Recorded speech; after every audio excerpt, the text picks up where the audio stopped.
الذين أنعمت عليهم غير المغضوب عليهم ولا الضالين.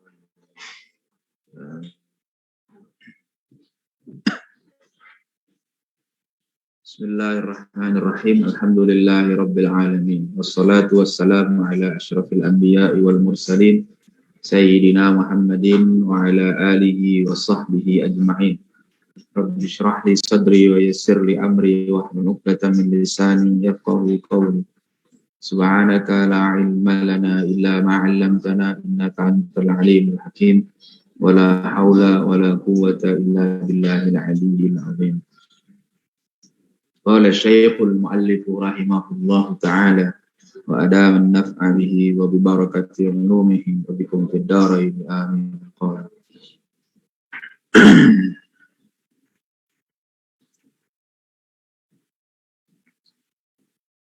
wa kana Syekhul Imamul Ajallu Syamsul A'immah Al-Halwani rahimahullah. Ya, kita lanjutkan ya, masih bicara tentang adab guru. Sini ada satu hikayat lagi. Wa kana Syekhul Imam Al-Ajal Syamsul A'immah Al-Halwani rahimahullah. Adalah Syekh Imam Al-Ajal Syamsul A'immah Al-Halwani rahimahullah. Qad kharaja min Bukhara. Pernah keluar dari negeri Bukhara. Ya, beliau orang Bukhara, kemudian keluar dari negerinya. Wasakana fi ba'dil qura. Lalu dia tinggal di sebagian kampung. Ayaman, beberapa hari. Jadi dia keluar dari negerinya untuk mengunjungi beberapa kampung. Ayaman dalam waktu beberapa hari. Kenapa keluar dari negerinya? Lihadithatin waqa'at lahu. Karena ada satu peristiwa yang terjadi. Sehingga beliau perlu apa? Perlu menyelesaikan masalah yang ada di kampung-kampung itu. Ya, sebagai ulama beliau datang ke kampung-kampung menyelesaikan masalahnya. Nah, waqad zarahu talamidhuhu. Murid-muridnya datangin guru ini, Syekh Al-Halwani ini. Ya, jadi murid-murid yang tahu, oh ada guru kita nih di kampung ini, datang. Oh ada guru kita, datang. Pada datang, pengen ngedengerin juga masalah yang dibahas oleh sang guru ini. Jadi murid-muridnya yang dari berbagai daerah datang pengen ngedengerin penjelasan sang guru. Ghairu Syekhil Imamil Qadhi Syamsil A'immah Abi Bakrin Az-Zarranji rahimahullahu ta'ala. Kecuali Syekh Al-Imam Al-Qadhi Syamsul A'immah Abi Bakar Az-Zarranji rahimahullah. Kecuali satu orang murid yang enggak datang. Syekh Al-Imam Al-Qadhi. Jadi Syekh Imam Qadhi Syamsul A'immah Abi Bakar Az-Zarranji. Satu, yang lain pada datang semua. Satu murid enggak datang. Faqala lahu hina laqiyahu. Lalu ketika ketemu, udah lama, udah balik lagi ke kampung Bukhara gitu ya. Udah selesai permasalahan di kampung, nih gurunya udah balik lagi ke Bukhara. Nah, dia baru datang nih. Nah, muridnya datang nih. Siapa? Syekh Syamsul A'immah Az-Zarranji datang. Ditanya sama gurunya. Lima lam tazurni. Kenapa waktu saya lagi main ke kampung-kampung itu, saya datang? Karena kamu nggak datang. Murid-murid yang lain datang, kok kamu nggak datang? Kemana? Apa kabar gitu?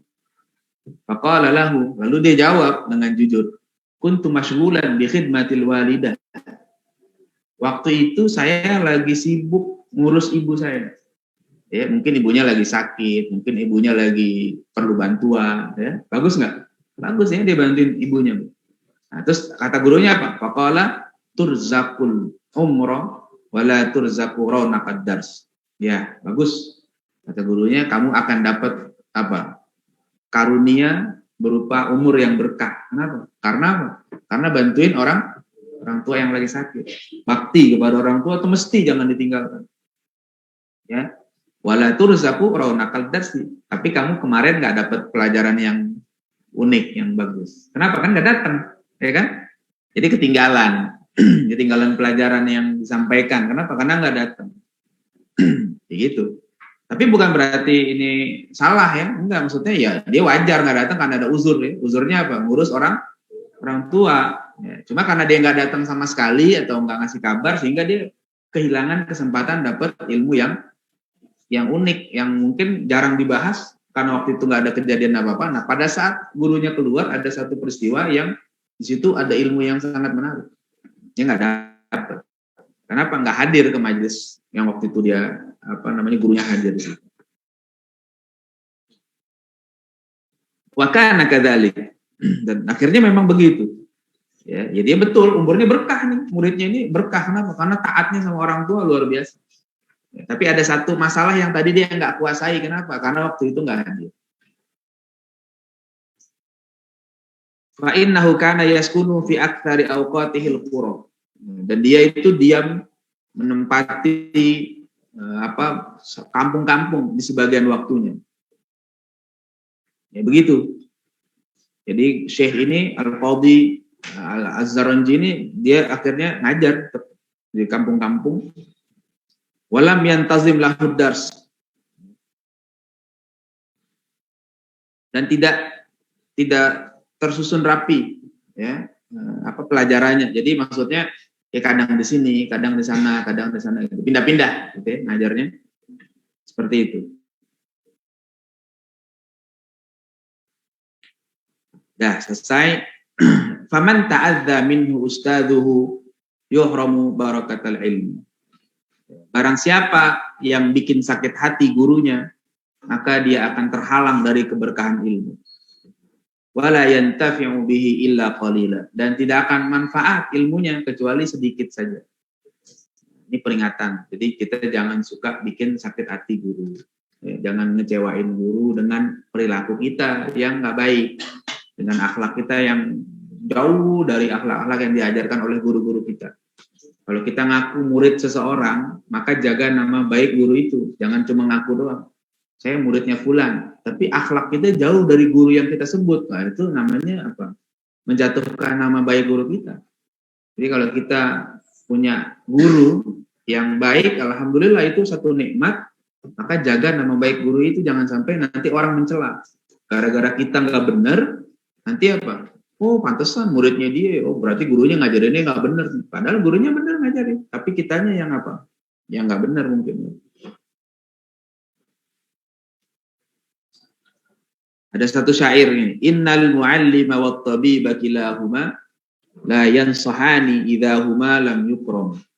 Sesungguhnya guru dan dokter itu kilahuma, mereka berdua la yansahani, mereka tidak akan menasehati kita.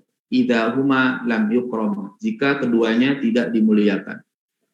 Jadi kita ke dokter misalnya sakit, dokter kasih nasihat kan, kasih saran. Jangan makan yang bersantan dulu sementara, jangan makan yang keras-keras dan sebagainya. Kenapa tuh? Karena dia kasihan sama kita. Kalau kita udah ke dokter, kemudian dokter bilang jangan makan santan, terus kita masih makan santan juga, berarti kitanya bandel. Dokter bilang jangan makan santan, karena kalau makan santan ini nanti akan membuat BAB-nya mencret terus, gitu kan.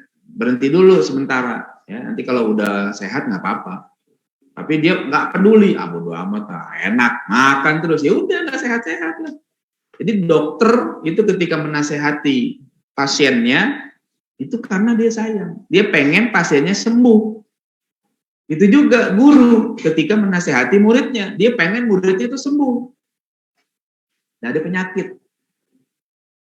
Bedanya kalau dokter menasehati pasien itu supaya pasien sembuh dari penyakit fisik. Kalau guru menasehati muridnya supaya muridnya sembuh dari penyakit jiwa. Bukan berarti, kalau gitu muridnya gila dong. Enggak, bukan maksudnya muridnya gila. Dalam jiwa kita itu banyak penyakit. Ada penyakit sombong, ada nggak? Ada penyakit ria, ada penyakit ujub, ada penyakit apa lagi, hasad, segala macam. Itu kita diingetin sama guru kita. Supaya jangan sombong, supaya hilang semua penyakit-penyakit itu. Supaya jangan hasad sama orang, jangan jahat. Kalau gurunya nggak sayang, itu didiemin aja. Bodo amat. Nah itu kalau udah dicuekin gitu, guru nggak sayang sama murid. Justru ketika kita masih diingetin sama guru kita, itu tandanya guru masih sayang. Masih dinasehatin, dipanggil. Misalnya ada santri misalnya, makan berdiri. Kalau gurunya nggak negur, berarti gurunya nggak sayang sama santri. Tapi kalau gurunya masih tegur, Nak, sini nak, makannya duduk ya. Itu tandanya si guru sayang, masih diingetin, jangan makan berdiri. Recording in progress. Gitu ya. Jadi gurunya itu mengingatkan karena sayang. Sholat, misalnya jangan bercanda, diingetin. Misalnya ada santri tapi sih nggak ada yang bercanda gitu. Misalnya ada yang kurang baik, coba sholatnya yang benar. Diingetin supaya jangan bercanda. Itu karena sayang. Tapi kalau dicuekin aja bodo amat. Nah itu tandanya nggak sayang. Jadi baik guru ataupun dokter, mereka menasehati orang itu karena rasa sayang. Dan mereka itu memang layak dihormati. Kenapa? Karena mereka peduli sama kita. Kalau mereka nggak peduli, kita celaka. Gitu. Fasbir lidaika in jafau tatobibah. Maka sabarlah menghadapi penyakitmu. Kalau kamu menentang dokter. Jadi kalau kita nggak mau dengerin kata dokter, ya udah terserah. Sakit ya sakit, rasain aja. Dokter bilang jangan makan yang bersantan, masih makan yang bersantan. Dokter bilang jangan makan yang manis-manis karena diabetesnya tinggi. Makan minum yang manis-manis. Ya udah tambah parah, akhirnya apa? Diabetesnya tinggi sampai nggak ketolong lagi, anggota tubuhnya diamputasi. Kenapa? Karena udah nggak ketolong. Tapi kalau dia sabar, dia ikutin arahan dokter, dia kurangin makanan yang kayak gitu. Lama-lama jadi sehat. Kalau sehat dia yang untung. Begitu juga waqna bijahlika in jafauta muallima. Maka silahkan rasakan kejahilanmu jika kamu menentang gurumu. Ya, jadi guru nasihatin nih. Misalnya kata gurunya, coba apalin pelajarannya. Kalau kamu apalin, kamu ikutin, nah kamu akan berhasil, insya Allah dapat ilmu. Tapi kalau kamu disuruh apalin, gampang. Itu namanya jafauta muallima. Kamu nggak nurut sama guru kamu, ya nggak hafal. Teman-teman yang lain hafal, kamu nggak hafal. Kenapa? Karena nggak ikutin arahan guru. Ya, disuruh sama guru misalnya apa? Sholat berjamaah. Dia males-malesan, ya, dia nggak dapat keberkahannya.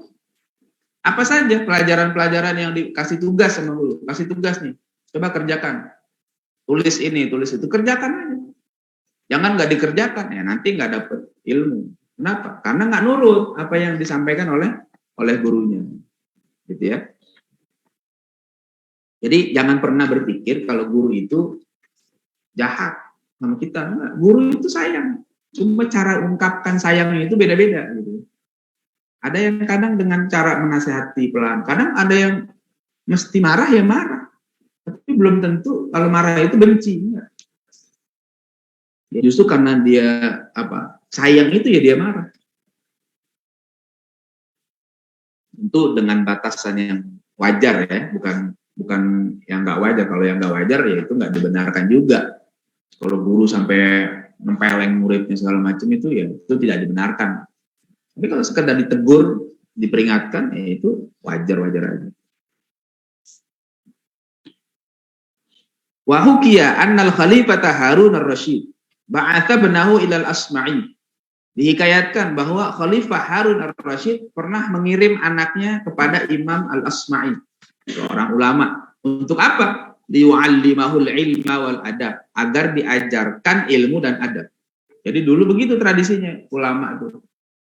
Orang tua nganterin anaknya kepada guru. Ya, kalau sekarang dianterin ke pesantren, gitu ya, ke pondok, ke sekolah, diserahin nih.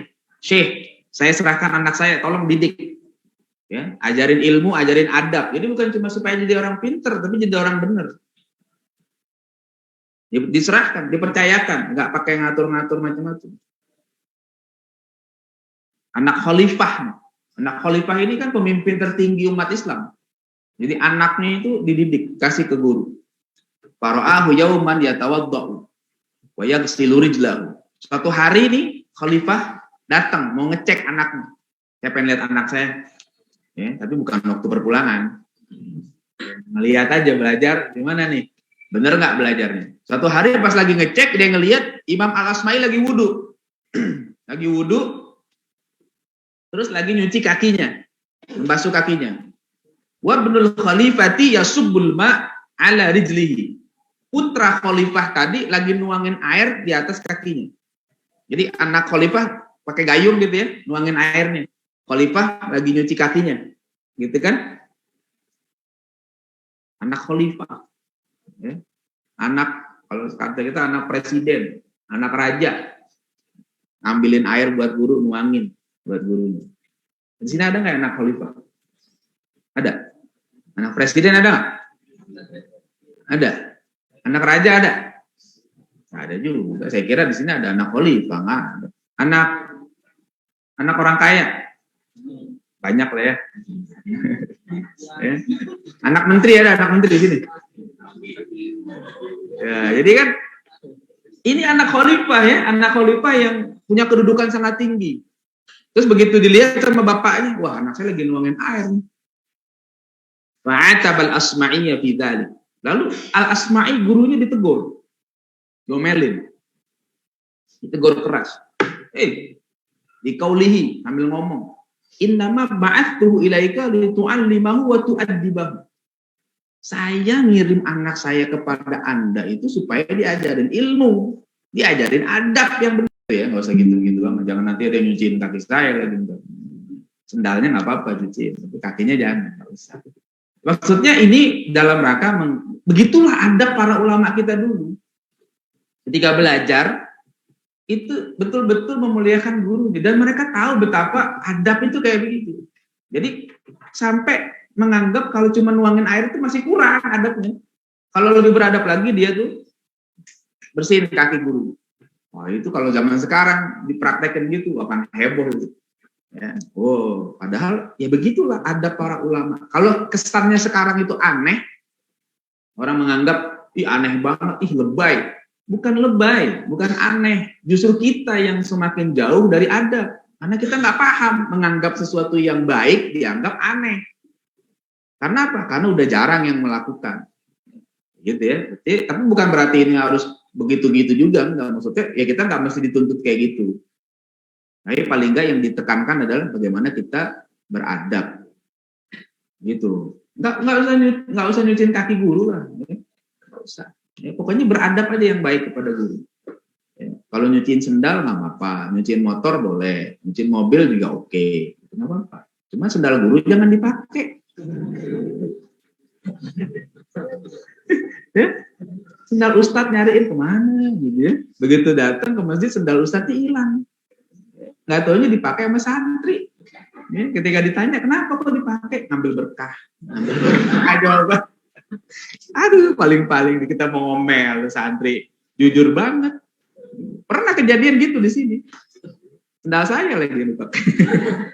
Tapi saya nggak marahin biasanya. Dulu udah lama, beberapa tahun yang lalu. Gitu saya keluar dari musola. Dulu masih kalau pagi kita suka apel pagi di lapangan atas ya. Begitu pas mau keluar dari masjid musolanya, sendal saya mana? Ataunya ada santri yang pakai dalam. Saya nyeker jalan ke atas nyeker aja. Santri, Ustaz nyeker. Sendalnya, maaf Ustaz, sendalnya kepake. Kecil barokah katanya. Tengah saya melin biasa aja, nggak apa-apa ya. Tapi jangan lagi, yang lain juga jangan gitar. Saya nyari sendal nggak ada gitar. Ya, itu biasa lah, itu kenang-kenangan gitu. Udah ya. Jadi itu contoh kasus ya. Dulu kayak gitu. Sekarang ya kita nggak mesti kayak gitu. Yang penting jaga adab gitu ya. Jaga adab. Kalau saya dulu kalau sama guru saya nggak ya pernah sih satu ketika waktu lagi nyembelih sapi ya di Jakarta tuh nyembelih sapi, saya bantuin guru saya nyembelih sapi. Terus kan guru saya udah tua lah, umurnya udah 70-an. Jadi beliau kalau habis kan nyembelih sapi kan kakinya kan kena darah, tangannya kena darah gitu. Terus sekalian disuruh, ya coba nih bersihin goloknya, saya cuciin goloknya. Terus beliau minta cuci tangan, cuci kaki. Udah sekalian saya bersihin kakinya. Nah juga gitu. Atau kalau yang sering biasanya saya kalau nemenin beliau ya, ke satu acara gitu, misalnya pulang haji malam nih kan saya suka nemenin beliau kemana-mana. Terus diundang acara, misalnya ada acara alma gitu ya, saya nemenin tuh. Nah, nanti pas diundang di acara, guru saya masuk ke dalam tuh. Guru saya masuk ke dalam, saya nggak masuk ke dalam, saya di luar kan saya bukan ustadz. Ya, saya kan cuma bau ustadz. Ya, kalau guru saya ustadz, saya cuma muridnya. Jadi saya di luar duduknya. Cuma sendal ustadz saya itu saya pegang, saya minta plastik ke panitia. Kalau ada plastik nggak? Saya minta plastik, saya pegang. Kalau nggak, saya pegang. Supaya ketika udah selesai acara, begitu guru saya pulang, saya taruh sendalnya. Ustadz sendalnya, supaya nggak hilang. Kalau sendalnya nggak dipegang sama kita, ntar hilang. Kalau panitianya beresin, kalau enggak ntar gitu pulang sendalnya hilang. Nah, makanya saya bilang, saya pegang sendalnya, saya bilang, saya simpen aja. Kalau ada plastik saya pakai plastik, kalau enggak ya saya pegang aja tuh sendalnya, taruh deket tempat duduk saya supaya nggak hilang. Paling kan kayak gitu. Kalau enggak ya bisa hilang sendalnya. Ya kita husnuzon pada orang yang ngambil juga, bukannya berarti orang itu maling mencuri, bukan, mungkin nggak kelihatan. Bisa jadi ketika malam dia nggak lihat sendalnya mirip warnanya coklat juga, pikir gitu kan, nggak taunya sendal orang kepakai, kan bisa juga begitu. Ya nggak apa-apa. Tapi kita kesian kalau sendal guru kita jadi udah ganti. Saya suka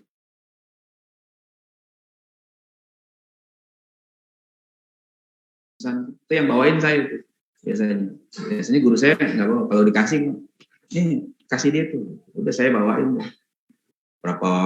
Guru saya pulang nggak megang apa-apa, jalan pegang amplop doang. Saya nggak dikasih amplop. Iyalah, saya pegangin aja, khidmat saya pegangin, saya bawain sampai ke rumah. Itu supaya nggak capek, jadi kita yang bantulah, itu yang bisa saya lakukan paling kayak gitu. Wa min ta'zimil ilmi ta'zimul kitab. Dan diantara memuliakan ilmu itu memuliakan kitab. Jadi kita jangan sampai menghinakan kitab. Fayan bagi li talibil ilmi alla ya'khudhal kitaba illa bit-taharah. Selayaknya penuntut ilmu itu tidak mengambil kitab kecuali dalam keadaan suci. Nah, jadi biasain kalau belajar kayak gini nih, misalnya mau baca kitab, mau ngaji, mau belajar, itu kita biasain berwudu. Ya, itu adab kepada ilmu. Wudu, jangan nggak berwudu. Supaya apa? Supaya ilmunya nambah nanti. Begitu. Wa hukiya an Syekh Syamsul A'immah Al-Hulwani rahmatullah alaihi, dihikayatkan dari Syekh Syamsul A'immah Al-Hulwani rahmatullah alaihi annahu qala, dia berkata, innama niltu hadzal ilma bitta'zim. Saya ini dapat ilmu seperti ini bitta'zim, dengan sebab saya memuliakan ilmu. Kenapa? Fa inni ma akhadtul qaghat illa bittaharah. Karena saya tidak pernah mengambil satu kitab kecuali dalam keadaan bersuci. Tuh ya, jadi jangan sampai kita megang kitab tanpa wudu, apalagi yang dipegang mushaf Al-Qur'an, ya. Megang mushaf Al-Qur'an jangan sampai nggak pakai wudu, apalagi mushaf. Ya, kitab-kitab gini juga pegang pakai wudu kita. Jangan sampai nggak berwudu.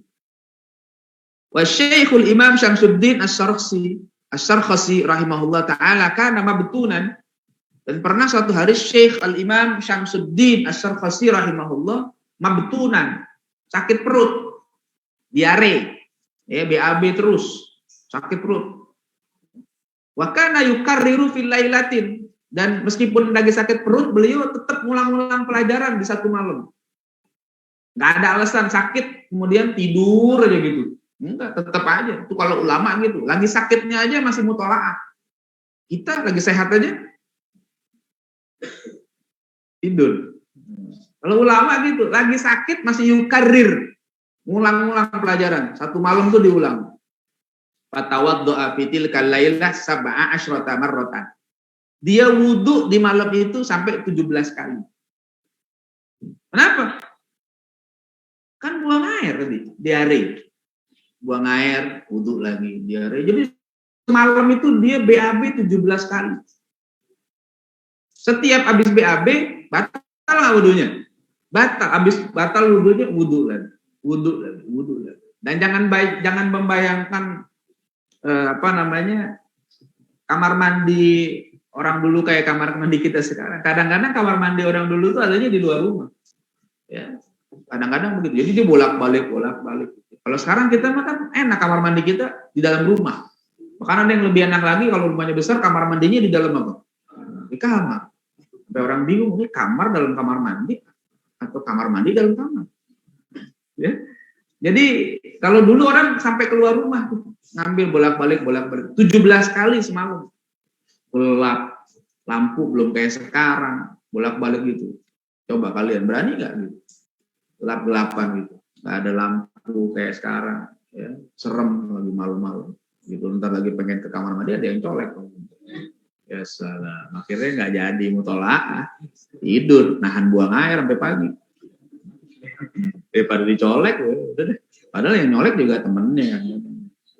Jadi 17 kali bolak-balik kamar mandi dan wudhu lagi. Kenapa? Li'annahu kana la yukarriru illa bit-thaharah. Karena dia tidak pernah mengulang ilmu kecuali dengan bersuci. Selalu gitu. Apa alasannya? Wahada, ini alasannya kenapa? Li'annal ilma nur, karena ilmu itu cahaya. Wal wudu nur, wudu juga cahaya.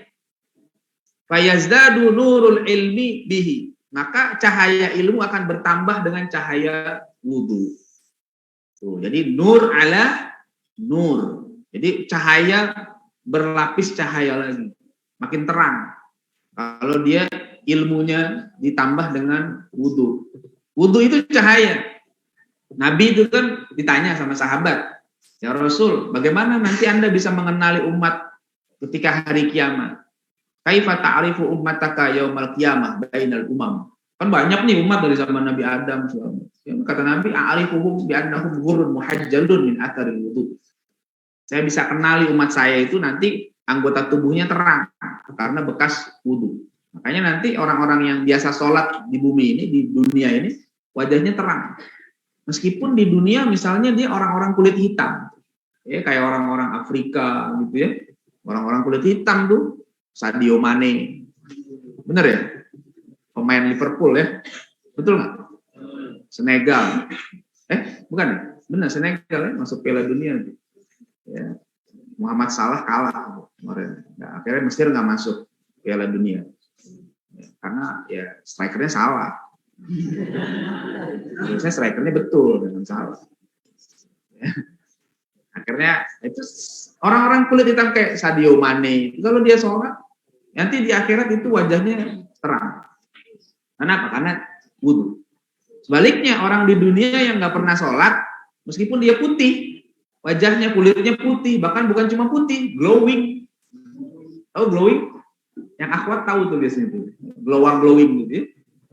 Wajahnya terang, sampai mantul, di foto sampai nggak jadi-jadi, saking glowingnya, ya, pakai apa? Ada glitter-glitternya lagi. Itu kalau dia nggak pernah sholat selama di dunia, meskipun cakep, putih dengan segala macam, di akhirat hitam, lebih hitam dari pantat dangdang. Iya. Yeah. Tahu dangdang? Tahu dangdang nggak?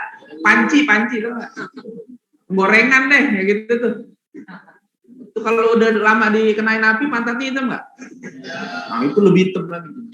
Orang-orang yang nggak pernah sholat, ya, selama di dunianya cakep putih, tapi di akhirat tapi hitam banget, nggak enak dilihatnya. Makanya Nabi nggak kenal. Siapa nih? Umat saya nggak ada hitam begini. Umat saya wajahnya terang, kenapa? Wudu. Jadi kelihatan, cahayanya terang. Tapi kalau orang yang nggak pernah wudu, susah, gelap mukanya. Nabi nggak kenal, ya, nggak enak dilihatnya, serem. Ya.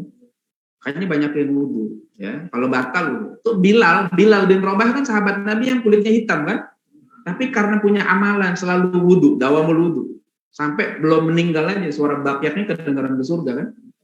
Bilal, ya, kalau kita bisa ikutin amalan Bilal tuh wudu, insya Allah nanti. Ya kata kita belum meninggal, nanti suara sendal kita sampai ke surga. Kalau suara sendalnya ke surga, tinggal kita nyusul ke surga. Ya, oke. Wa minat ta'zimil wajib, dan di antara penghormatan yang wajib kepada ilmu ya, Allah yamudda rijlahu ilal kitab. Dia tidak memanjangkan kakinya kepada kitab. Ya, jadi maksudnya jangan duduk selonjoran gitu ya, terus kitab taruh di bawah. Gitu ya. Jangan taruh kitab di bawah terus kakinya selonjoran gitu. Jangan. Kitab usahakan adanya lebih tinggi dari kaki kita. Jangan taruh di bawah buku-bukunya, kitab-kitabnya, bukunya taruhnya lebih tinggi dari apa? Dari kaki kita. Jangan taruh di bawah kursi. Bawah kursi itu kan ada raknya tuh. Jangan taruh di situ. Ada lafaz Allah, ada lafaz Nabi segala macam. Masa taruhnya lebih rendah daripada pantat kita gitu. Jangan. Jadi ada adab yang harus kita junjung. Wa yad'u kutubat tafsir fawqa sa'iril kutub ta'ziman. Dan meletakkan kitab tafsir, kitab-kitab tafsir di atas kitab-kitab yang lain sebagai penghormatan. Jadi kalau seandainya kita punya lemari, rak buku besar banyak, itu paling tinggi, paling atas tuh kitab tafsir. Misalkan gitu, tafsir, nanti baru di bawahnya kitab yang lain lagi, hadis, fikih dan seterusnya. Jadi berurutan. Kalau dalam kitab Adabul Alim wal Muta'alim, Ki Hasyim Asy'ari itu menjelaskan tuh susunan itu. Ya. Jadi jangan asal-asalan. Taruh kitabnya tafsir paling tinggi, paling atas. Nah, saya coba amalin di lemari saya kitab tafsir paling atas. Tafsir Ar-Razi, tafsir apa lagi? Al-Qushairi, tafsir Ibnu Katsir, ada beberapa tafsir saya taruh paling atas. Terus baru di bawahnya kitab-kitab yang lain.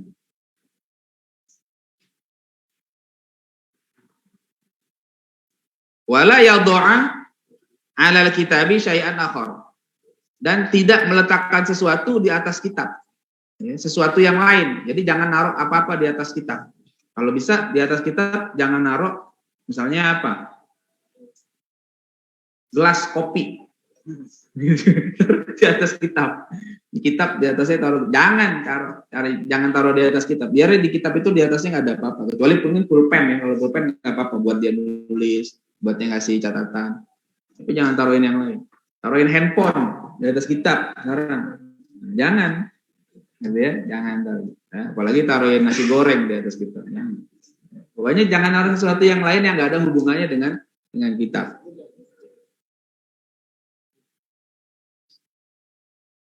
Wa kana ustadzuna Syekhul Islam Burhanuddin rahimahullah taala yahki an syaikhin minal masyayikh. Dan guru kami Syekhul Islam Burhanuddin rahimahullah menceritakan dari seorang syekh daripada guru-guru yang ada. Anna faqihan kana wada'al mihbarah al-kitab. Pernah ada seorang faqih, seorang ulama ahli fikih meletakkan tempat tinta di atas kitabnya. Ya. Kalau orang dulu nulis pakai tinta kan ya. Tintanya terus pakai pena. Jadi dicolek baru ditulis. Ditaruh tempat tintanya di atas kitab. Faqala lahu bil farisiyah. Lalu ada orang ngomong kepada dia dengan bahasa Parsi, ya. Barniyabi. Barniyabi itu bahasa Persia. Kalau artinya Barniyabi kalau dalam bahasa Arab lan tantafi'a bi ilmi. Ya, ada yang mengatakan khudha anhu. Kata orang yang ngerti itu ente jangan taruh di atas ini. Nanti ilmunya enggak manfaat. Itu naruh tempat tinta. Ya. Bisa jadi ya kalau seandainya dia kesenggol kan jadi jatuh tintanya bisa membuat rusak kitabnya kan? Begitu juga dengan kita yang sekarang kita nggak ada pakai tinta lah kita pulpen kita udah tintanya udah menyatu karena kita pakai apa kita ada misalnya sambil mutolaah gitu ya kopi gitu. Taruhnya jangan di atas kitab kopinya taruhnya di luar kitab sambil minum mutolaah nggak apa-apa boleh. Tapi jangan taruh di atas di atas kitabnya lah.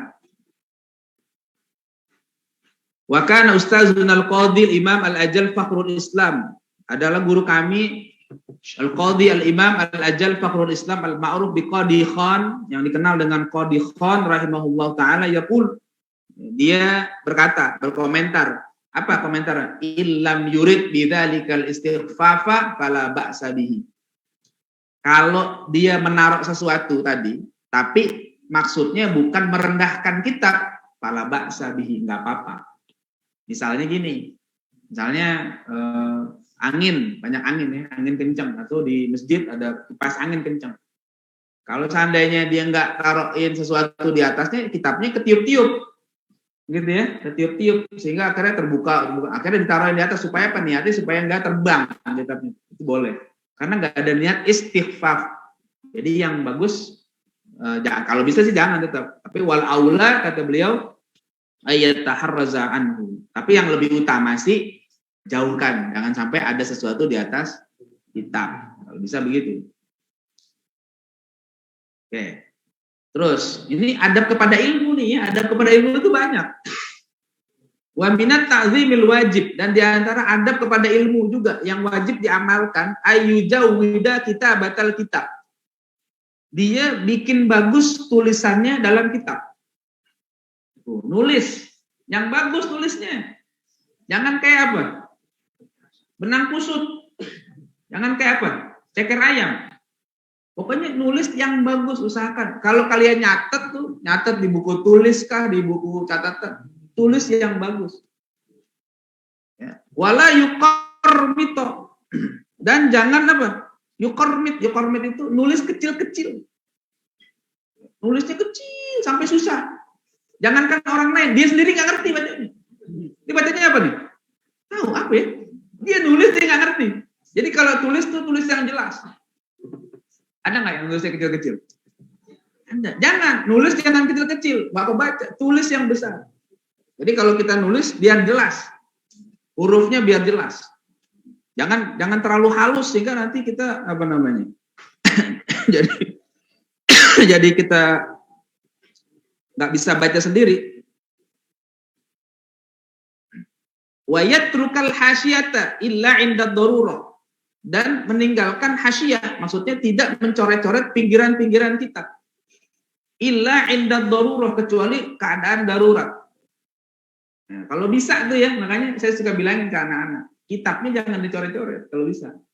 Apalagi kecuali darurat. Darurat itu misalnya memang mesti banget dikasih keterangan tambahan. Misalnya ada perbedaan redaksi dari manuskrip yang ada itu biasa terjadi dalam kitab gitu. Ada perbedaan redaksi atau salah cetak sehingga dia perlu perbaiki. Tapi kalau seandainya bisa kitabnya ini bersih, jangan ada coret-coretan di kitab-kitab ini. Jangan ditulis maknanya di kitab. Nanti apa? Kalau ditulis maknanya di kitab, kitabnya hilang, ilmunya hilang. Ya. Itu yang saya dapat dari guru-guru saya waktu ngaji dulu gitu. Guru saya marah kalau seandainya saya nyoret-nyoret di kitab. Nggak boleh, kata guru saya, jangan. Kalau ada mufrodat yang ente nggak tahu, kata guru saya, tulis di buku tulis. Sebelum ngaji ke guru saya itu, saya biasa kalau ngaji setoran. Saya tulis dulu di rumah nih, mufrodat yang nggak saya tahu, saya tulis di buku tulis, saya cari di kamus artinya.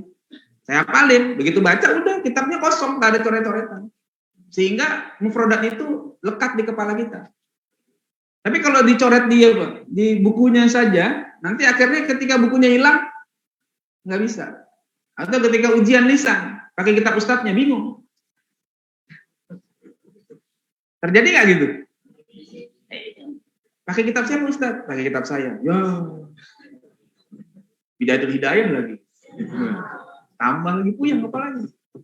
Jadi kalau seandainya kita udah biasa menghafal mufrodatnya, pakai buku tulis kita catat, kita hafalin.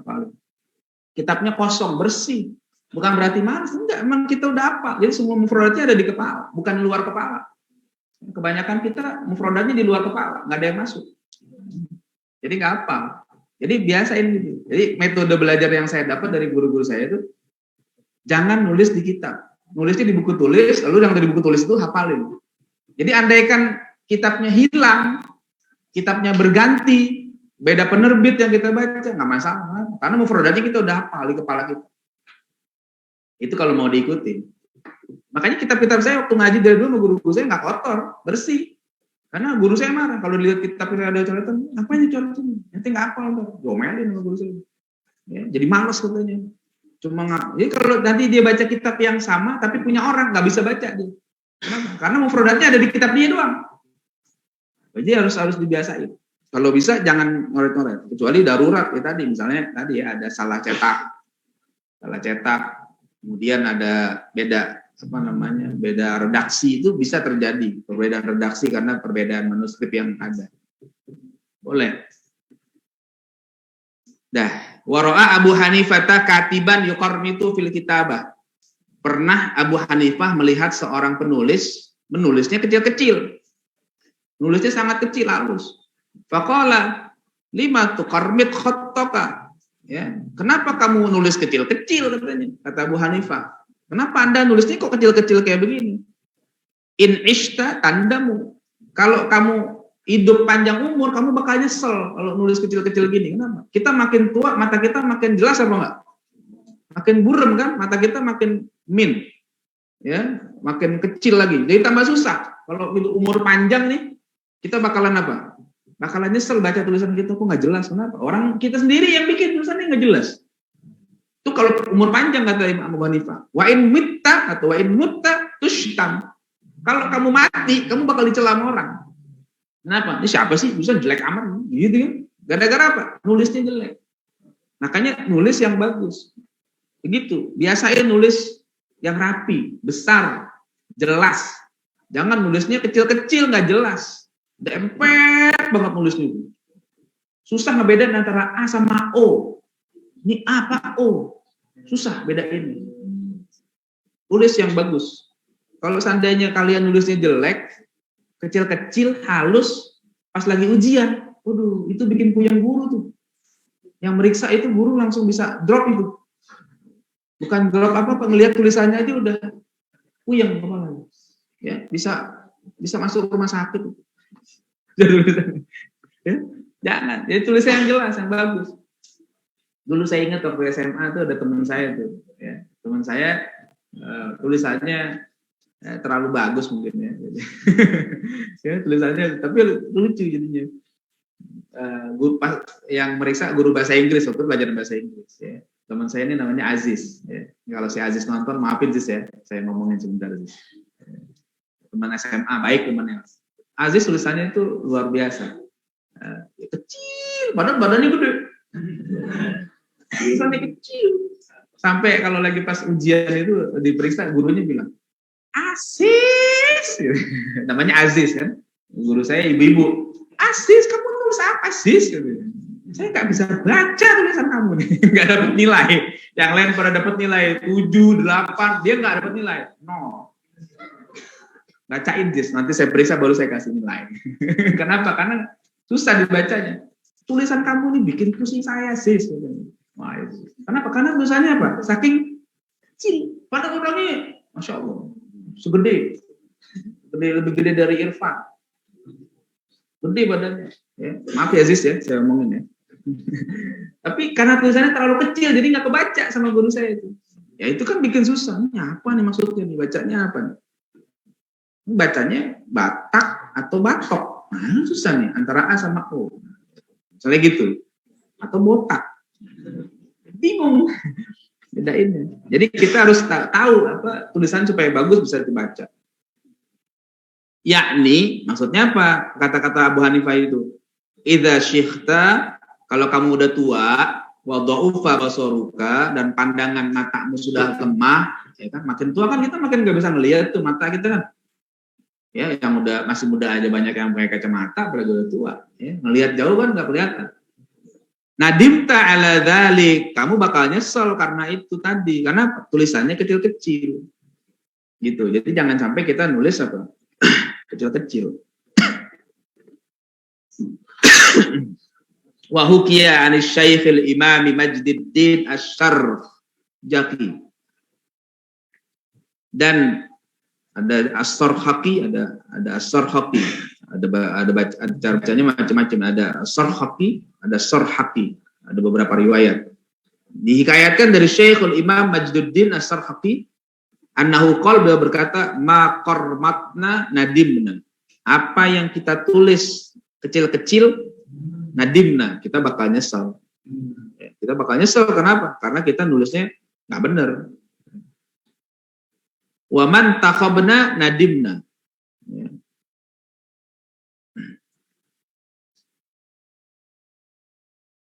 Dan apa yang kita tahabna nadimna, apa yang kita ringkas, ya, kita potong setengah-setengah gitu, kita kutip tidak utuh gitu, nadimna, kita juga bakal nyesel. Intahabna itu maksudnya ikhtarna min kutubin ukhra liikhtisarina fi dzalikan naql. Jadi kita ngutip tapi tidak utuh. Jadi kita pilih, kita salah ngutip atau ngutipnya nggak tuntas, akhirnya begitu dan maksudnya apa itu gini maksudnya, itu kita nyesel. Jadi kalau ngutip tuh biar jelas, biar utuh. Wa ma lam nuqabil nadimna. Dan apa yang tidak kita lam nuqabil, kita tidak cek lagi, lam nuqabil ainus soha ala hadithah bi usulil qadim. Kita nggak cek yang kita tulis, nggak kita bandingkan dengan teks aslinya, itu juga kita bisa nyesel. Ternyata kita salah tulis misalnya, ternyata salah dan sebagainya. Jadi dulu orang-orang kalau mau itu dicek lagi. Kalau sekarang kita nulis kalau istilahnya mungkin di apa namanya diedit dulu sebelum dicetak, diedit. Ada salah ketik kan, suka terjadi salah ketik gitu ya. Nanti begitu udah kita ketik, wah salah nih, kurang nih. Nah itu bisa terjadi. Makanya coba dibandingkan dulu, dilihat bener apa salah. Kalau enggak nanti bisa udah tersebar, wah, nyesel kita. Ternyata ada salah ketik, salah tulis. Jadi tolong bandingkan dulu, oh bener nggak? Ya, makanya kalau dalam tradisi para ulama kita itu di Timur Tengah ada namanya tradisi tahqiq manuskrip, tahqiq maktutot. Jadi meneliti kitab sebelum dicetak dari berbagai manuskrip yang ada. Itu diteliti, ini begini dibandingkan satu dengan yang lain, sehingga baru nanti dicetak kembali. Semakin teliti pentahqiqnya, itu kualitas kitabnya semakin terjaga daripada kesalahan. Ya, kayak misalnya tuh kitab Ihya gitu ya, yang saya punya tuh terbitan Darul Minhaj, itu salah satu kitab Ihya yang sangat direkomendasikan oleh para ulama sekarang karena ditahqiq dari 20 manuskrip. Ya, jadi 20 manuskripnya dikumpulkan oleh para penelitinya, kemudian dibandingkan satu dengan yang lainnya, dicetak terbitan baru sampai 10 jilid. Karena kerja kerasnya itu yang membuat cetakan ini betul-betul boleh dibilang hampir sulit dicari kesalahan. Kenapa? Karena udah dibandingkan dari 20 manuskrip. Tapi kalau nggak ditahqiq dengan yang ahli, ya udah banyak salah cetak. Kita banyak menemukan kitab-kitab salah cetak, salah ketik, atau salah maksudnya. Itu banyak kejadian. Kenapa? Karena tidak ditahqiq. Bagi yang paham ya, itu akan mencari pentahqiq yang bagus. Oke, kemudian wayan bagi ayakuna taqti'ul kitabi murabba'an. Dan selayaknya potongan kitab itu bentuknya persegi 4. Fa innahu taqti'ul Imam Abi Hanifah rahimahullah. Karena itu juga bagian potongan dari Imam Abu Hanifah rahimahullah. Wa huwa aisaru lirraf'i wal wad'i wal muthala'ah. Dan dia lebih gampang diangkat, ditaruh dan dimuthala'ah. Maksudnya apa? Dulu orang kalau nulis kitab itu nggak kayak kita sekarang. Kalau sekarang kan dicetak ya.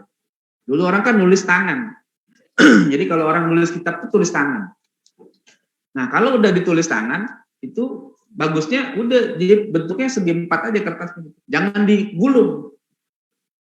Kalau digulung apa? Jadi banyak nanti kan berapa gulungan. Kalau seandainya dia nulis tebel berapa gulungan nanti? Banyak nggak? Susah kan bawanya. Tapi kalau dia kotak kayak biasa kayak lembaran-lembaran gitu, meskipun banyak enak ngangkatnya kan, tinggal pindahin gitu aja. Jadi begitu, mereka nulis selembar ditulis, selembar, dibundel dan tertutup, jadi angkat, taruh di perpustakaannya dia, nanti gitu. Jadi bukannya digulung-gulung, kalau digulung-gulung nanti jadi kayak gulungan-gulungan itu banyak, nyarinya juga bingung kan. Tapi kalau dia dalam bentuk segi 4 kayak kita gini, perlembar gini gitu kan, dijilid nanti dikasih tulisannya pinggirnya itu punggung bukunya kan. Kasih nama kitab. Jadi kan gampang ya deh, oh ini kitabnya nih gampang. Itu lebih memudahkan. Dari dulu memang kayak gitu.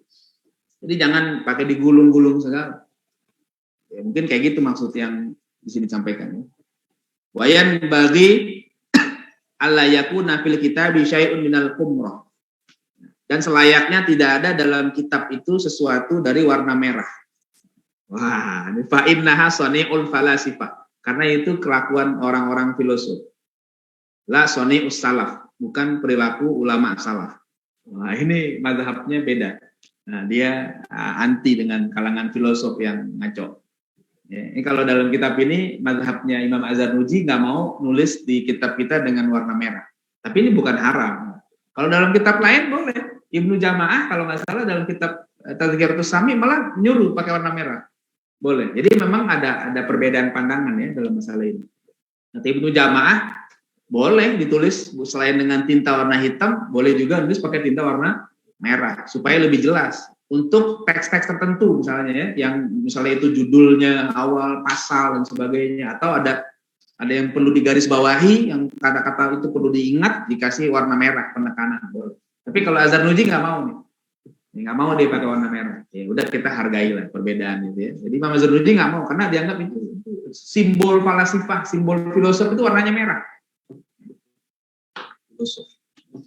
Warna merah nggak boleh dong, saya ganti nih. Nggak apa-apa, nggak haram, cuma mereka waktu itu mungkin kesannya filosof itu ada yang kurang baik. Kesannya ya, kesan sebagian filosof ada yang ngawur, jadi dia nggak mau deket-deket. Jadi sampai warnanya aja nggak mau diikuti. Wa min masyayikhina man kariha isti'mal al-murakkab al-ahmar. Dan di antara guru-guru kami ada yang nggak suka pakai tinta warna merah. Ya. Jadi nggak suka nulis pakai tinta warna merah.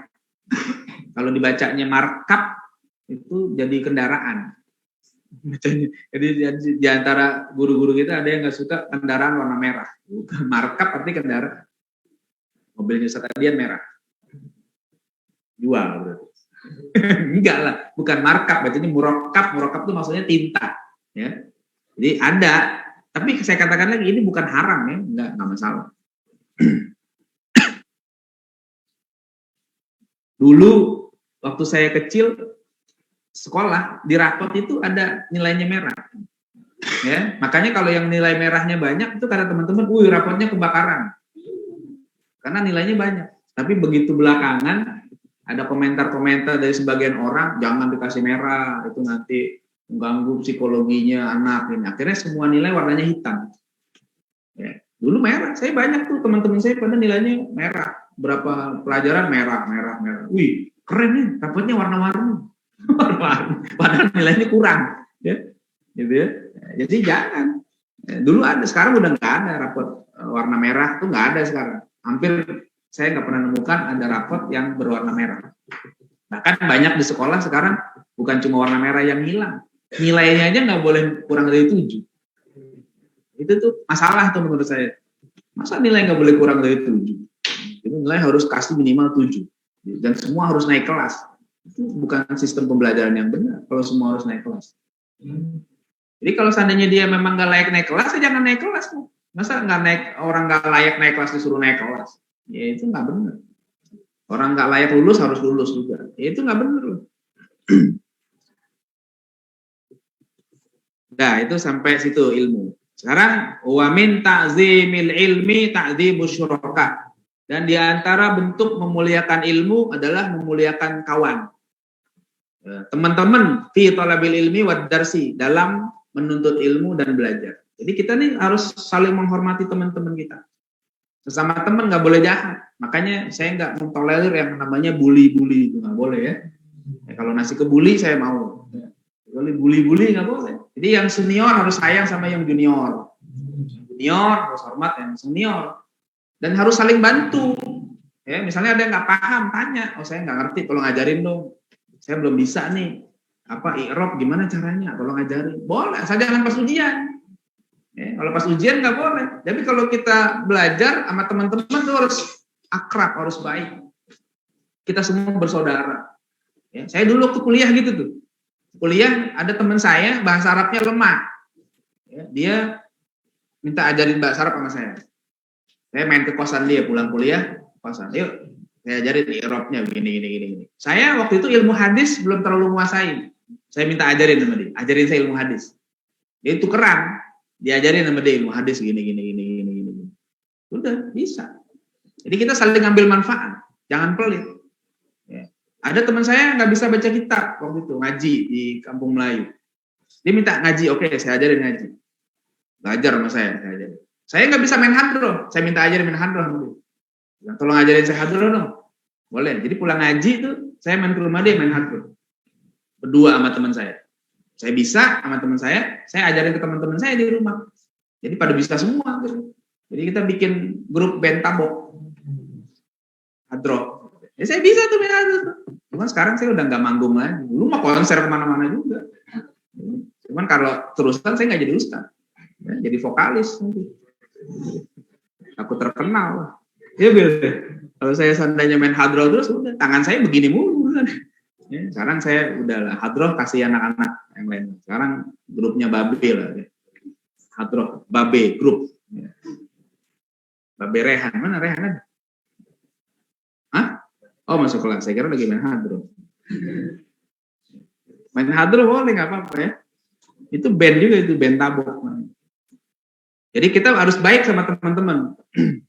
Waman yata'allamu minhu, dan harus baik kepada orang yang belajar dari dia. Ya. Yang dia belajar darinya, ya baik kepada guru maksudnya. Jangan sampai belajar belajar kita tapi nggak baik. Meskipun dia lebih muda dari kita, umurnya lebih muda dari kita, terus kita nanya, kita harus hormat sama dia. Apa dong? Nih maksudnya gimana? Jadi jangan mentang-mentang kita lebih senior secara umur, terus anak yang itu lebih muda kita gengsi nggak mau, terus nggak menghormati. Enggak. Kita nanya, ini gimana? Ajarin dong. Jangan gengsi belajar kepada yang lebih muda. Ya. Ambil manfaat. Kita harus hormati yang lebih muda. Kalaupun dia lebih muda umurnya, tapi lebih alim ilmunya, ambil. Wat tamalluk mazmum. Tamalluk, merengek-rengek itu tercela. Illa fi talabil ilmi, kecuali dalam menuntut ilmu. Jadi kalau merengek-rengek minta sesuatu itu nggak bagus. Minta dibeliin ini itu, beliin baju baru dong, nggak usah, nggak mesti kayak gitu. Beliin ini makanan, enggak. Tapi kalau nuntut ilmu merengek itu bagus. Maksudnya mohon-mohon supaya apa? Supaya diterima. Ajarin dong. Itu boleh. Nabi Musa itu merengek-rengek kepada Nabi Khadir ketika mau belajar. Ya, hal attabi'uka ala an tu'allimani mimma ulimta rusyda. Itu kata-kata Nabi Musa merengek itu pengen belajar. Boleh nggak saya ikut Anda? Anda kan dapat ilmu dari Allah. Saya pengen deh belajar sama Anda. Gitu kan? Terus dikata Nabi Khadir apa? Innaka lan tastati'a ma'iya sabra. Kamu nggak akan sabar ikut saya. Gitu kan? Tapi Nabi Musa terus meyakinkan. Satajiduni insyaallah sabira wa la asilaka amra. Saya bakal sabar. Ya, udah saya nggak bakalan melawan deh. Ya kan? Nabi Musa tuh merengek supaya diterima. Akhirnya ya udah. Kalau kamu pengen ikut saya boleh, tapi apa? Lihat aja ya, jangan nanya. La tas'alni an asya hatta uhdita lakum minhu dzikra. Kamu lihat boleh, tapi jangan nanya. Gitu. Ya, cuma akhirnya nggak lama belajar ya, cuma 3 pelajaran berhenti. Ada firoku baini wa baina. Ya, tapi kan maksudnya itu merengek supaya diterima jadi murid boleh. Fa innahu yanbaghi li talibil ilmi ayyastami'al ilma wal hikmah wa bitta'zim wal hurmah. Maka selayaknya penuntut ilmu itu mendengarkan ilmu dan hikmah dengan rasa hormat, dengan rasa ta'zim dan hormat. Wa insami'al mas'alatal wahidah alfa marrah. Sekalipun dia sudah mendengar masalah yang sama itu 1000 kali. Jadi jangan pernah bosan. Dengerin ilmu jangan pernah bosan. Ngulang-ngulang lagi jangan pernah bosan. Nggak apa. Meskipun kalian udah pernah belajar. Misalnya sekarang kalian udah belajar kitab Ta'lim Muta'allim nih ya. Kita khatamkan Ramadan. Nanti di kelas belajar lagi Ta'lim Muta'allim. Nggak apa-apa. Diulang lagi, jangan sampai bosan. Lupa, jadi ingat lagi. Ya, itu biasa gitu. Saya dulu belajar kitab Ta'lim Muta'allim ini berapa kali? Di berapa guru. Belajar kitab Ajrumiyah itu di berapa guru. Di sini udah khatam, ke sana belajar Ajrumiyah lagi, belajar sampai akhirnya kita betul-betul paham. Jadi tidak bosan. Ya. Maka di sini dikatakan kila man lam yakun ta'zimuhu ba'da alfi marratin ka ta'zimihi fi awwali marratin falaysa bi ahlil ilmi. Barang siapa yang penghormatannya kepada ilmu setelah 1000 kali tidak seperti penghormatannya ketika pertama kali dia dengar, falaysa bi ahlil ilmi, maka dia bukan ahli ilmu. Ukuran ahli ilmu itu adalah dia meskipun udah mendengar ilmu sebanyak 1000 kali, tapi perhatiannya sama seperti pertama kali dia baru dengar. Itu baru ahli ilmu. Jadi nggak kurang. Jangan merasa, saya udah tahu, saya udah pernah dengar, saya udah paham. Enggak, jangan sombong kayak gitu. Jadi setiap kali dia dengar, anggap itu pertama kali dia dengar. Itu baru ahli ilmu. Jadi dia nggak sombong. Baru pinter sedikit aja udah sombong. Jangan, baru bisa sedikit aja udah nggak mau hadir lagi. Kenapa? Saya udah tahu, saya udah pernah khatam, saya udah pernah belajar. Sombong gitu, jangan. Oke, dikit lagi ya. Tanggung nih kita selesai ini. Wa bagi li talibil ilmi ayahtara naw'a ilmihi. Allah yahtara naw'a ilmihi. Selayaknya penuntut ilmu tidak memilih sendiri jenis ilmu yang ingin dipelajarinya. Bal yufawwidu amrahu ilal ustaz. Bahkan bagusnya dia serahkan urusannya kepada guru. Fa innal ustadza qad hasala lahu tajarib fi dzalik. Karena guru sudah punya pengalaman dalam masalah itu. Kita belajar nih, sama guru kita dikasih tahu, oke, belajar sekarang ini kitabnya ini aja yang cocok. Karena guru lebih tahu. Sama kayak kalian sekarang lagi apa? Nulis makalah, nulis tesis, skripsi. Kan sama gurunya diarahkan. Kamu mau nulis apa? Oh nulis ini, coba dilihat dari pengalaman, oh kayaknya kamu nggak cocok nulis ini. Kamu cocokin karakter kamu begini. Adit nulis apa? Nulis tentang cinta. Ya udah cocok lah, nggak apa-apa lah. Wajahnya cocok lah. Taki nulis bahagia. Mudah-mudahan bahagia. Meskipun begitu kelihatannya. Di balik wajahnya yang kesannya serius, tapi ada kebahagiaan. Mudah-mudahan. Gitu ya. Jadi begitu. Jadi apalagi nih, oh ini nulis tentang ini. Itu sesuai dengan apa pandangan dari guru pembimbing yang dikasih. Kamu cocok kan nulis ini. Jangan nulis yang ini, nanti kamu susah. Karena guru lebih tahu. Bahkan a'rafa bima yanbaghi likulli ahad. Guru lebih tahu mana yang cocok untuk tiap muridnya. Wa ma yaliku bi tabi'atihi, dan mana yang sesuai dengan karakternya. Ya kan kalian kan yang nulis makalah itu kan dikasih tahu kan. Mungkin tadinya ada yang nulis rencananya nulis apa. Dilihat oh kayaknya dia cocok kan nulis. Kenapa misalnya Cut Aisyah disuruh nulis tentang Abraham Geiger? Karena cocok. Bukan cocok dengan Abraham Geiger. Maksudnya dia mampu dinilai oleh Ustadz Bana, wah dia cocok nih, mampu. Kenapa nggak disuruh yang nulis Abraham Geiger itu Taki? Takutnya jadi geger. Nggak disuruh nulis. Nah, jadi kan beda lagi. Itu udah sesuai tuh, ini cocok nih karakternya ini, udah dia nulis itu aja. Jadi nggak dipersulit. Wa kana Syekhul Imam Al-Ajallu Ustaz Burhanuddin yaqulu. Guru kami Syekhul Imam Al-Ajall Ustaz Burhanuddin berkata, kana talabatul ilmi fi zamanil awal yufawwiduna umurahum ila ustadzihim. Dulu para penuntut ilmu di zaman awal menyerahkan urusannya kepada guru. Mereka percaya apa yang dipilihkan gurunya mereka ikuti. Fakanu yasiluna ila maqasidihim wa muradihim. Akhirnya mereka sampai kepada tujuan mereka dan yang dikehendaki. Kenapa? Karena nurut sama gurunya. Udah belajar ini ikut belajar. Wal'an yakhtaruna bi anfusihim. Sekarang banyak orang pengen belajar milih sendiri, nggak mau ikutin guru. Fala yahsulu maqsuduhum minal ilmi wal fiqh. Akhirnya nggak mencapai tujuannya, ilmu nggak dapat, pemahaman nggak dapat. Kenapa? Karena merasa lebih pinter dari gurunya. Nggak mau ngikutin arahan gurunya, itu salah. Wa kana yuhka anna Muhammad bin Ismail al-Bukhari rahimahullah taala kana bada'a bi kitabis shalah ala Muhammad bin al-Hasan. Dihikayatkan Muhammad bin Ismail al-Bukhari rahimahullah ta'ala, dia mulai baca kitab sholat kepada Muhammad bin Hasan. Meskipun kisah ini kalau dilihat ya, ini secara sanadnya kurang pas. Ya, ini salah satu kritik yang saya dapetin, ini nggak pas, cerita ini kayaknya lemah. Maksudnya baik, cuma ceritanya lemah. Kenapa? Karena Imam Bukhari itu nggak ketemu Imam Muhammad bin Hasan Asy-Syaibani. Imam Bukhari itu cucu murid Imam Syafi'i. Imam Muhammad bin Hasan itu gurunya Imam Syafi'i. Ya, Imam Bukhari aja nggak ketemu Imam Syafi'i, apalagi ketemu Muhammad bin Hasan. Jadi nggak ketemu. Jadi Imam Bukhari itu ngambil ilmunya dari Imam Ahmad bin Hambal. Imam Ahmad bin Hambal ngambil dari Imam Syafi'i. Imam Syafi'i dari Imam Muhammad bin Hasan Asy-Syaibani, muridnya Abu Hanifah. Jadi kisah ini mungkin ada keliru sedikit dari pengarang kitab Ta'limul Muta'allim ya. Itu manusiawi ya, kita nggak mencela, tapi kita ambil ibrahnya lah ya maksudnya. Tapi kalau secara sanad ya, secara sanadnya ini ada kayaknya kurang pas. Ya. Karena dilihat dari masa hidup Imam Muhammad bin Hasan dengan Imam Bukhari yang tidak berjumpa. Kemungkinan kecil ini kisahnya enggak. Jadi katanya pertama baca kitab kepada Muhammad bin Hasan, faqala lahu Muhammad. Ya, lalu Muhammad bin Hasan berkata, "Idhhab wa ta'allam ilmal hadits." Pergi dan belajarlah ilmu hadis. Jadi disarankan oleh Imam Muhammad katanya belajar ilmu hadis. Lima ra'anna dzalikal ilma aliyaqu bi tab'ihi, karena dia lihat apa? Itu lebih cocok dengan apa? Dengan karakternya.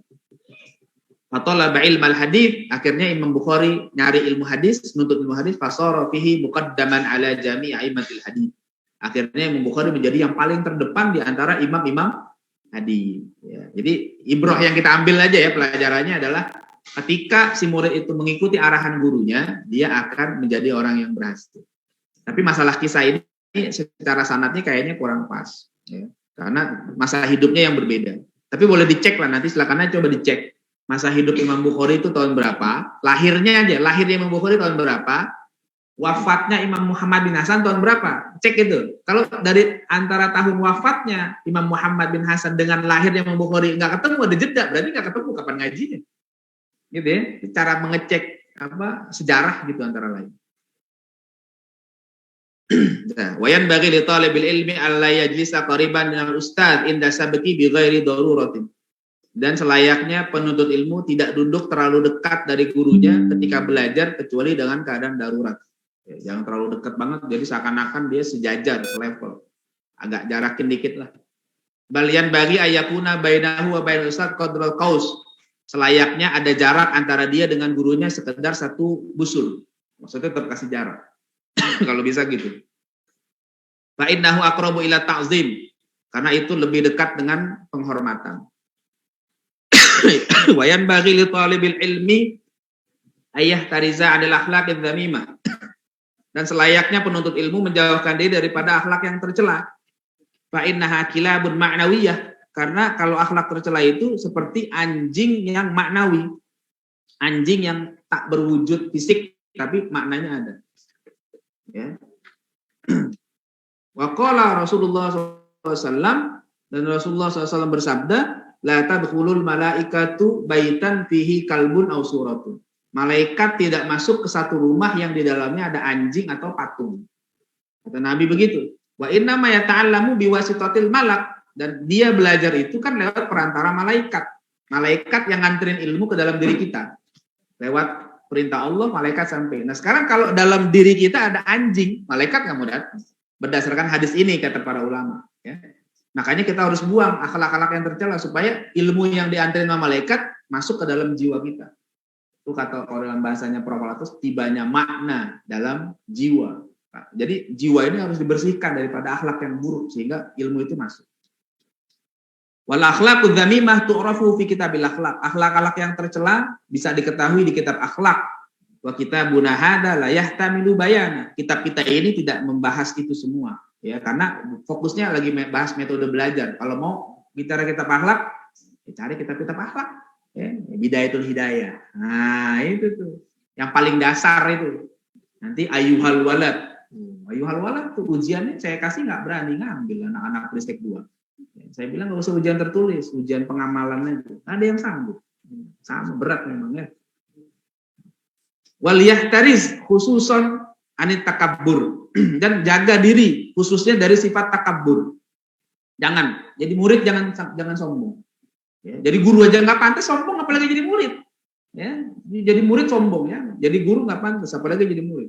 Baru belajar sedikit, baru pintar sedikit sombong, merasa hebat, merasa selevel dengan gurunya, merasa udah dikenal di mana-mana, merasa udah nggak perlu lagi kepada gurunya, sombong jangan. Apalagi merendahkan guru yang dulu pernah mengajarkan dia, jangan begitu, kita jangan sombong. Pama'at takabbur la yahsulul ilma, karena disertai sifat takabbur tadi nggak akan dapat ilmu. Ya. Kila al ilmu harbun lil fatal muta'ali kasaidi harbun lil makanil ali. Ilmu itu harbun apa? Jadi musuh bagi pemuda yang tinggi hati.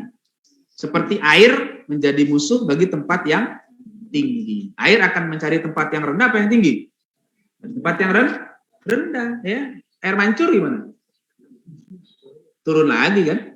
Tetap aja nyari tempat yang rendah. Itu juga ilmu akan mencari jiwa-jiwa yang rendah hati. Kalau yang tinggi hati ilmu nggak mau datang. Kila bijiddin la bijaddin kulla majdin. Fahal jaddu bila jiddin bimujdin. Begitu ya. Fakam abdun yaqumu maqama hurrin wa kam hurrin yaqumu maqama abdin.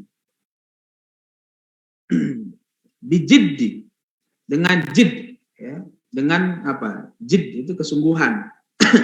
La bijaddin. Ya, bukan dengan jad. Ya, bukan dengan apa? Jaddin itu keturunan. Bahas apa namanya? Nasib, ya, bagian. Bukan karena faktor keturunan, tapi dengan kesungguhan. Kulla majdin, segala keunggulan, ya, segala kebaikan.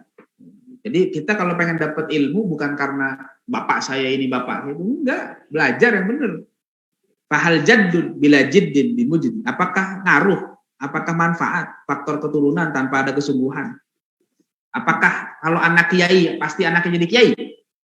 Enggak. Apakah anak ulama pasti anaknya jadi ulama? Ya kalau nggak belajar nggak jadi. Fakam abdun yaqumu maqama hurrin. Berapa banyak orang yang tadinya budak bisa naik kedudukannya menjadi orang yang merdeka. Kenapa? Dengan belajar, dengan kesungguhannya akhirnya naik derajat. Wa kam hurrun yaqumu maqama abdin. Berapa banyak orang yang merdeka tapi kedudukannya menjadi rendah seperti kedudukan budak. Kenapa? Karena nggak belajar. Rendah, orang nggak hargai. Kenapa? Nggak ada ilmunya, bodoh. Tapi ada orang yang rendahan, orang yang secara ekonominya ekonomi bawah, tapi karena dia belajar akhirnya naik derajatnya. Ada orang yang kaya tapi nggak belajar, ya jatuh, orang nggak hargai karena nggak ada ilmu. Wallahu a'lam bishawab, warzuqna ilma warzuqna fahma. Insyaallah besok kita lanjutin lagi ya. Mari kita tutup dengan doa sama-sama. Bismillahirrahmanirrahim. Alhamdulillah ghafuri lil 'abdi bil ghururi wal farti fil umuri wa maqatil huburi wa salatullah dawama wa salamuhu tamama mayyaji imama wal anbiya khitama wa alal alil kirami was sahbi kan nujumi fi qudwatil marami lil urbi wal ajami ya rabbana tarafna bi annana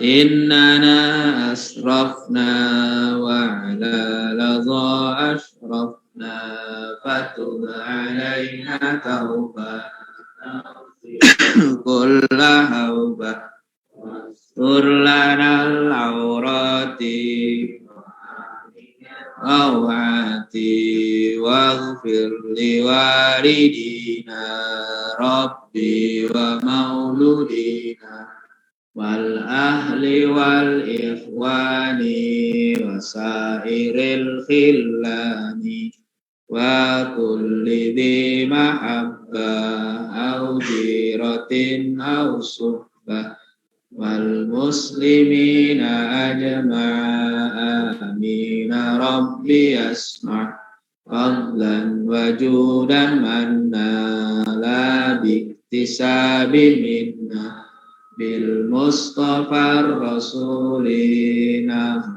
bi kulli suli salla wa sallam rabbi alaihi addal habbi wa alihi wa sahbihi midada tashis suhbi walhamdulil ilahi fil bad'i wa tanami. Assalamualaikum warahmatullahi wabarakatuh.